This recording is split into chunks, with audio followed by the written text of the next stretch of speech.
नमस्कार दोस्तों, आज लॉकडाउन का 25वां दिन और लॉकडाउन 2.0 का चौथा दिन। दोस्तों, आज किसी भी प्रस्तावना के बगैर मैं सीधा ही एक कहानी सुनाने जा रहा हूं। कहानी जिसका शीर्षक है कोरोना साइकोलॉजी। गुजराती में मुझे किसी ने भेजी हुई कहानी का यह हिंदी संस्करण।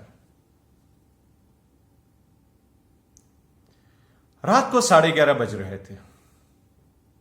संदेश थोड़ा चिंता में था। थोड़ी ही देर में उसके मोबाइल की रिंग बजी। डॉक्टर का फोन था। डॉक्टर ने कहा, सुनो, धीरज रखो, सब ठीक हो जाएगा। देखो, बहुत ही इनिशियल स्टेज में सिम्टम्स हैं, कुछ चिंता मत करो। और हां, कुछ ही देर में एम्बुलेंस आ जाएगी, तुम्हें एक स्पेशल वार्ड में शिफ्ट किया जाएगा।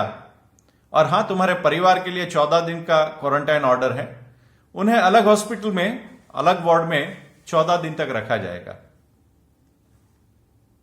बट चिंता मत करो। आगे संदेश ने और कुछ भी नहीं सुना। उसका फोन सोफा पर गिर गया और वो खुद भी। उसने सीमा को बुलाया और पूरी बात सुनाई।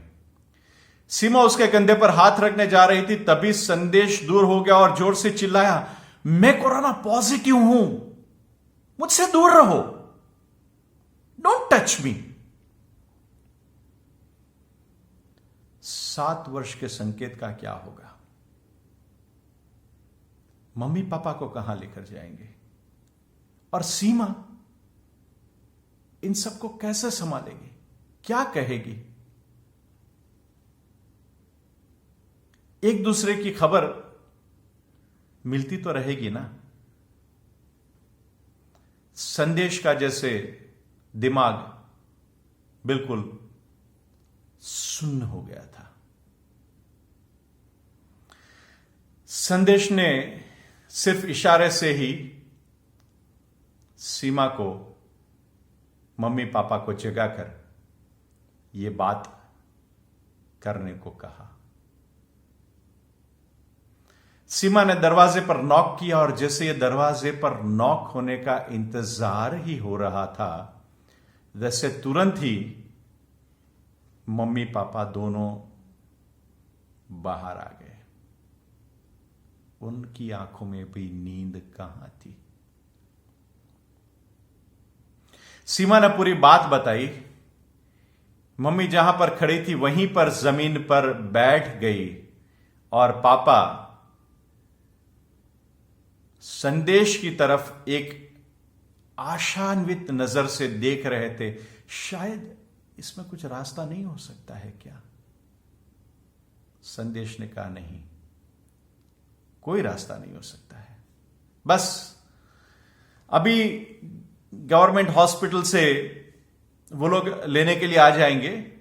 मुझे कोरोना के अलग वार्ड में रखा जाएगा और आप सबको क्वारंटाइन करने का ऑर्डर है। 14 दिन तक आप लोग भी अलग वार्ड में लॉक रहेंगे। रही बात मेरी, अगर मैं ठीक हुआ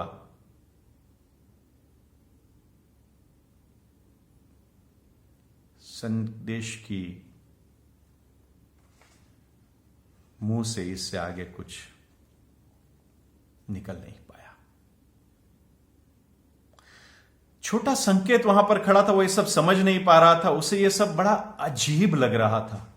उसने अपने पापा को इस हालत में आज से पहले कभी नहीं देखा था।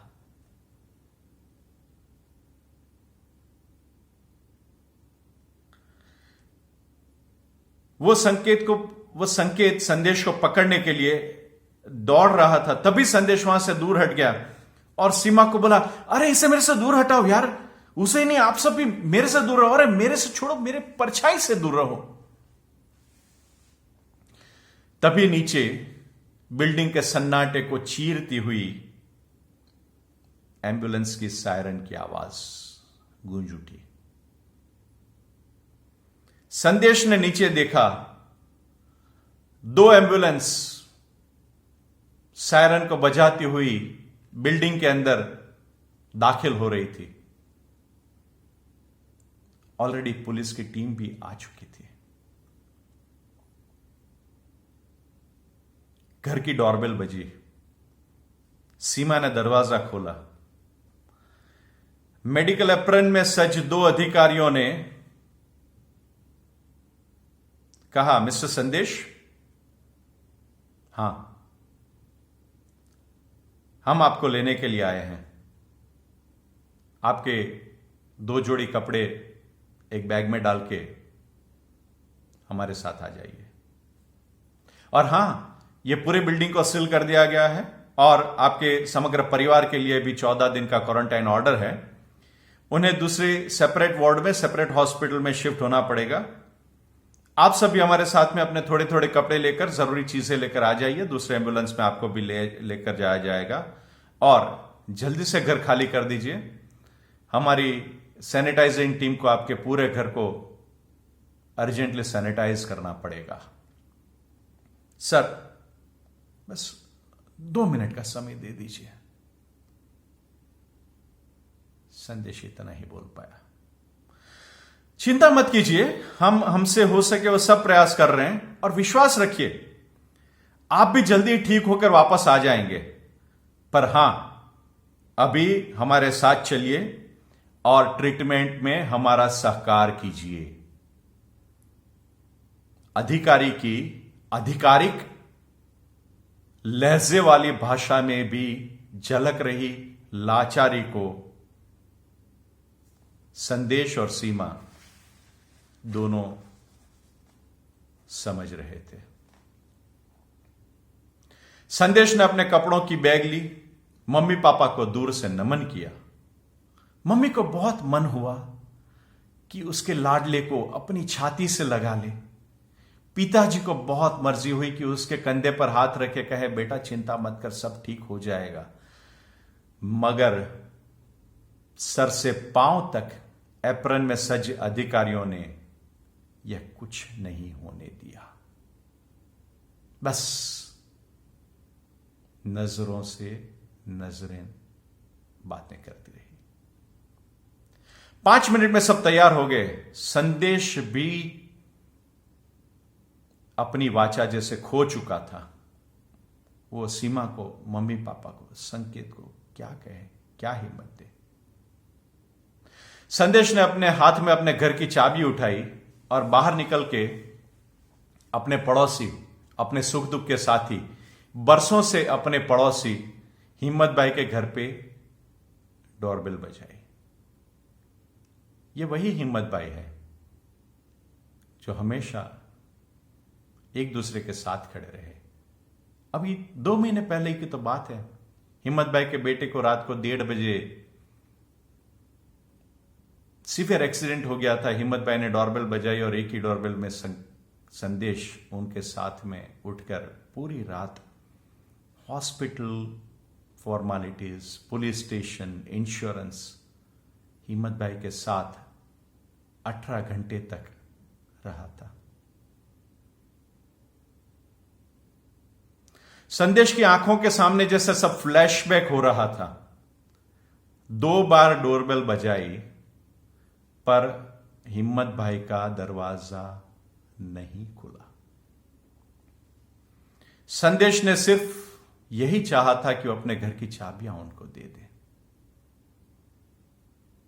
उसने चाबियों का एक सेट हिम्मत भाई के घर के दरवाजे के ग्रिल से अंदर डाल दिया। सीमा, लगता है हिम्मत भाई सो गए हैं, दरवाजा खोल नहीं रहे। मैंने चाबियों का एक सेट उनके ग्रिल से अंदर डाल दिया है। संदेश कुछ भी बोलने के लिए वहां पर खड़ा नहीं रह पाया। शायद अपनी आंखों की नमी घर वालों को दिखाना नहीं चाहता था। शायद उसे ऐसा डर लग रहा था कि उसके आंखों का स्पर्श भी उसके परिवार के लिए घातक हो सकता है। यह विचार मात्र से ही वो सड़ एकदम से लिफ्ट की तरफ आगे बढ़ गया। यह वही बिल्डिंग का कॉरिडोर था जो बिल्कुल स्मशानवत शांत लग रहा था। आज चुपकीदी से खड़ा हुआ यह बिल्डिंग बस परसों तक तो लॉकडाउन में भी जैसे गूंज रहा था। यह फ्लोर और यह पूरे बिल्डिंग के लोग रोज टेरेस में जैसे मेला जमा कर लॉकडाउन के हर एक क्षण को एंजॉय कर रहे थे। उनके लिए मानो ये वेकेशन हो गया था मोदी साहब का दिया हुआ। संपूर्ण शहर जब लॉकडाउन में था तब ये बिल्डिंग और यह सोसाइटी में जैसे एक उत्सव जैसा माहौल था। रोज सुबह योगा के लिए सबको मिलना, एक दूसरे के साथ बैठकर बातों के गप्पे लड़ाना, रोज शाम को कभी वन डिश पार्टी, कभी ये कभी वो, पूरी सोसाइटी के लेडीज और जेंट्स टेरेस में एक दूसरे के साथ मजे कर रहे थे। और आज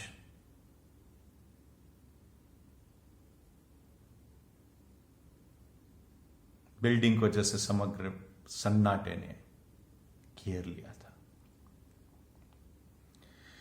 बिल्डिंग के नीचे खड़े हुए एक दूसरे अधिकारी ने संदेश को इशारे से एक एम्बुलेंस में बैठने को कहा।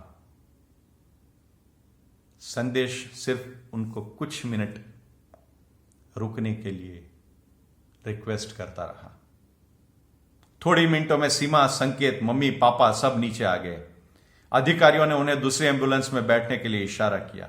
बिल्डिंग का रैंप उतरते हुए संकेत की मां का पांव साड़ी में थोड़ा सा फंस गया और जैसे वो गिरने वाली थी, संदेश दौड़कर उन्हें पकड़ना चाहता था, किंतु अब कुछ दिनों तक सबको अपने आप को खुद ही संभालना था, किसी की भी मदद के बगैर। समग्र परिवार वहां कुछ क्षणों के लिए रुक सा गया। छोटे संकेत को समझ में नहीं आ रहा था कि यह सब क्या हो रहा है। अधिकारियों ने समग्र परिस्थिति को भांप लिया। उसने फिर से अपने मास्क के पीछे से गहरी आवाज में कहा, कुछ नहीं होगा साहब, अच्छे होके जल्दी वापस आ जाओगे। बस 14 दिनों की बात है। अभी हमें ट्रीटमेंट और प्रोसीजर्स में साथ दीजिए, सहकार दीजिए। सब लोग एम्बुलेंस में बैठ जाइए। सीमा, संकेत, मम्मी, पापा दूसरी एम्बुलेंस में बैठ गए। एम्बुलेंस स्टार्ट हुई और एक बार फिर दोनों एम्बुलेंस की सायरन जोरों से चिल्लाकर बजने लगी, पूरी बिल्डिंग के सन्नाटे को, शांति को चीरती हुई। अपनी अलग एम्बुलेंस में बैठे हुए संकेत का ध्यान, अपनी अलग एम्बुलेंस में बैठे हुए संदेश का ध्यान अमूमन वो बिल्डिंग की तरफ एक बार गया। सभी घरों में बत्तियां जल रही थी। हिम्मत भाई भी जाग रहे थे। उनके हाथ में एक मोबाइल था। गैलरी से वीडियो शूट कर रहे थे लाइव। जैसे ही एम्बुलेंस सोसाइटी के बिल्डिंग के दरवाजे से बाहर निकली, तुरंत उनके सभी ग्रुप में वीडियो शेयर हो गया, यह टैगलाइन के साथ, हमारी बिल्डिंग में भी कोरोना का एक पॉजिटिव केस, हमारा बिल्डिंग भी सील हो गया। दोस्तों, यह थी कहानी, लेकिन यह कहानी किसी के भी जीवन में कभी भी कहीं भी हो सकती है। यह सत्य घटना भी हो सकती है। परंतु आप चिंता मत कीजिए, हम ये कोरोना के सामने लड़ेंगे और कोरोना से अपने परिवार को और खुद को बचाएंगे। अपने ही घर में रहे, अपने घर वालों के साथ रहे, घर में ही रहे, घर के बाहर न जाएं। Be safe, enjoy with family, be at your home, be with family. India will unite and united India will fight against Corona. India fights against Corona. India will win against Corona.